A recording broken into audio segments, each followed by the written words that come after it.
What is good, guys? My name is Repel, and we're bringing you our daily X and Y Wi-Fi battle for you today. It's a brand new day, it's a brand new battle. Today we're up against Emmanuel, and Emmanuel's team is so familiar and scary. It's like the team that I used, I don't know, like half a year ago, but nonetheless, it is one frightening ass team. On the other hand, I brought myself a, pretty unique team. That Miltank and that Murkrow, pretty classic. So Emmanuel is going to issue the challenge, and I'm gonna lead off with my Galvantula to set up sticky webs, and Emmanuel's gonna lead out with Bisharp. Excellent play there, because even if I set up sticky webs, it does give him that one free turn to set up Swords Dance,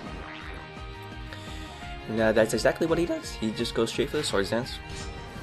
So now I'm kind of predicting that he might go for a Sucker Punch. I could kind of start playing mind games with him and go for, sticky webs. But then I just thought I do have Sash, so it doesn't really matter too much. And so I'm just gonna use Volt Switch to just get the fuck out of here. And that's exactly what I do. Obviously, the Thunder would not kill, so I just decided to just go for a Volt Switch. I'm gonna bring out my Hitmontop to drop his attack with that Intimidate, and I totally forgot that Bisharp has Defiant. I'm like, oh fuck me, have no choice but go for a Mach Punch, and turns out he wins the speed tie, and barely kills me. He is at like plus 2.5 attack, and obviously this Mach Punch would have killed. So now that I think about it, I'm kind of glad that he did get that Defiant boost. Had he not got that Defiant boost, my opponent might not have confidently stayed in. So that's pretty sweet.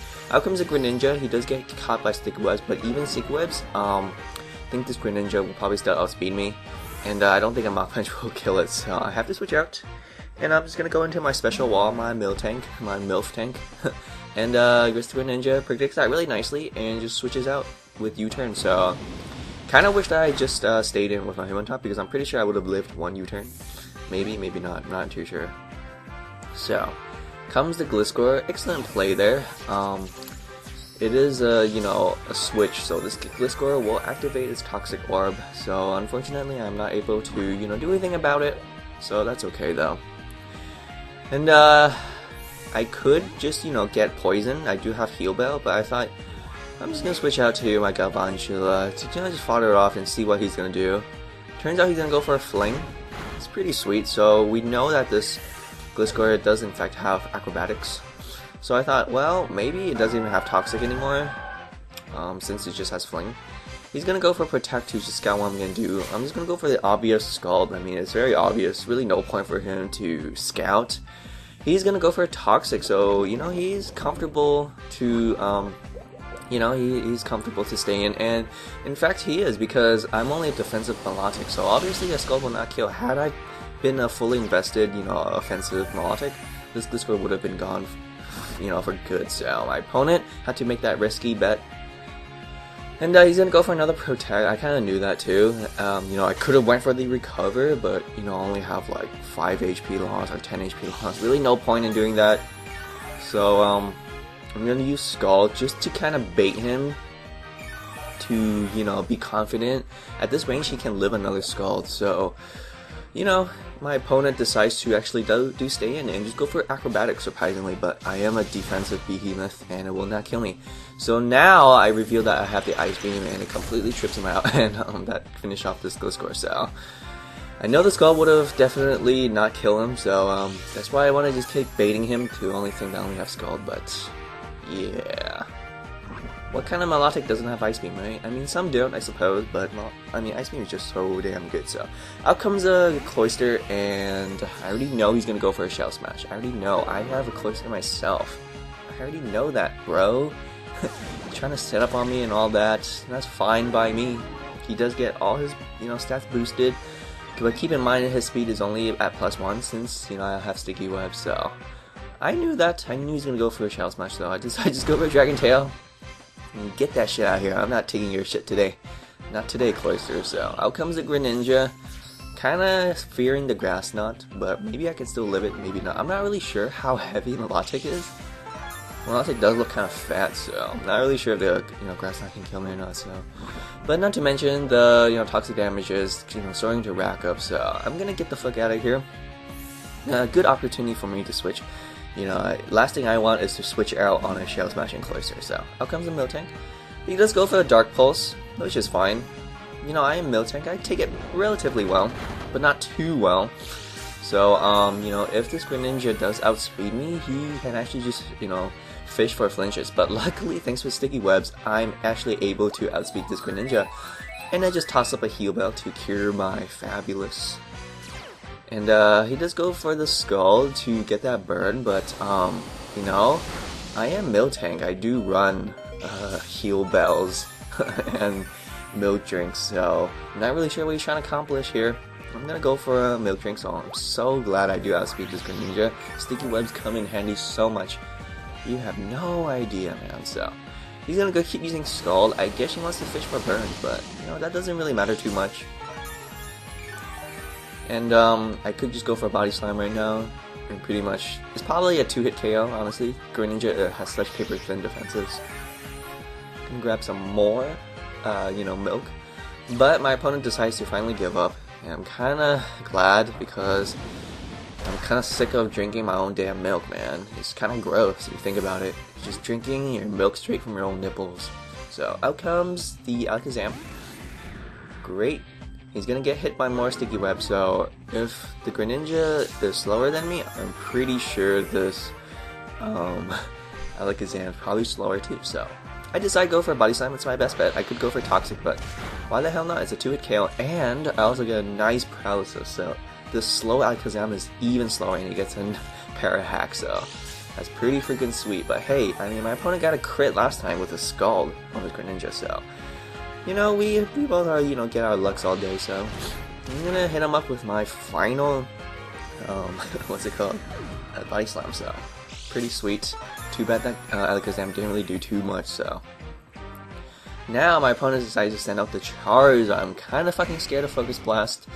Sometimes not all Charizard do carry Focus Blast, so I'm not too worried here.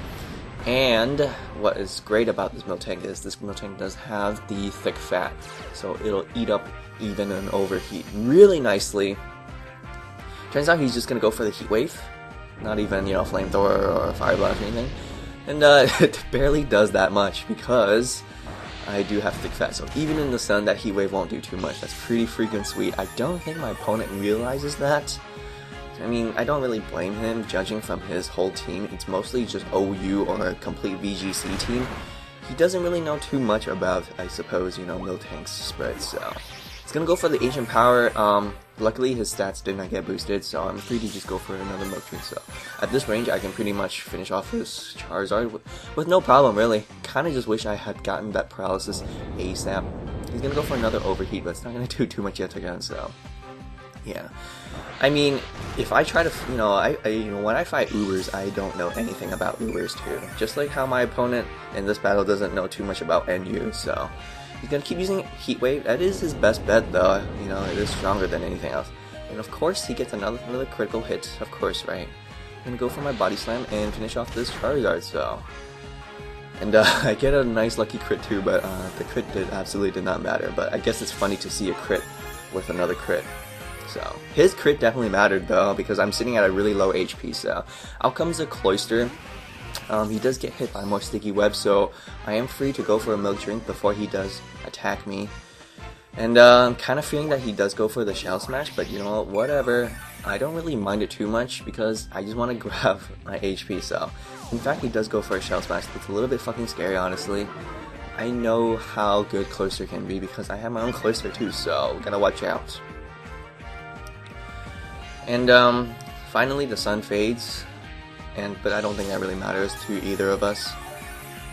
I decided to stay in because I just want to land a Body Slam just to see how much it does. And turns out he uses Icicle Spear, so that thick flat will absolutely will eat it up, even if this Cloyster is at +2. My opponent still hasn't realized that I have thick fat, and that gives me an opportunity to live it and go for a Body Slam, so yeah. That's great. I love thick fat Miltank. It's just so good. I mean, it's just like a Charizard Y counter essentially, and you know, possibly a Cloyster counter too. So I'm gonna switch out and just fodder off my Hitmontop, but more importantly, I'm gonna drop his attack. But really, I just wanted to just have something die so I can comfortably switch out to my Choice Scarf Darmanitan. He does go for a Rock Blast now, so I guess maybe he realizes that I do have thick fat. Kind of late now, but you know, whatever. It's all good. I'm gonna send out my Darmanitan now. It's obviously gonna outspeed this Cloyster, because even if this Cloyster did bring that Shell Smash, he is at -1 with Sticky Web. So I will finish it off. My attack and defense dropped, but that's all good. So now my opponent sends out, I believe, his last Pokemon, his Greninja. I could stay in and go for another superpower, but my attack did drop, and I only have like a 30% chance to kill actually. So I'm gonna switch out. Of course I outspeed this Greninja, but you know, I'll play it safe. I'm gonna switch into my Milotic to eat up any water attack. And that's exactly what my opponent does. Let's go for a Scald. He might burn me, but at the same time I kinda wish I do get burned, because I do have that Marvel Scale to activate. So with this Marvel Scale, I have a very high chance to live his Dark Pulse, even, you know, with burn damage. And as long as he doesn't crit or, you know, flinch me, I'm pretty good. I'm pretty solid. I could probably live another one and just go for a Recover. And he does go for a Dark Pulse, and of course he does get that critical. Of course. So, but that's okay, because now he is at Protean Dark type, so obviously the superpower will finish off this Greninja. So yeah, and luckily this Greninja is not a Focus Sasher. So thank you, Emmanuel, for bringing such an, you know, overused yet powerful team. Kind of glad I brought my Miltank. Really funny when, you know, you just play around fire and ice types with that Miltank. So thank you guys for watching such an excellent Wi-Fi battle. If you guys like this battle, be sure to leave that like. I can't keep daily videos without your generous support. And make sure to comment and subscribe. Thanks for watching, guys.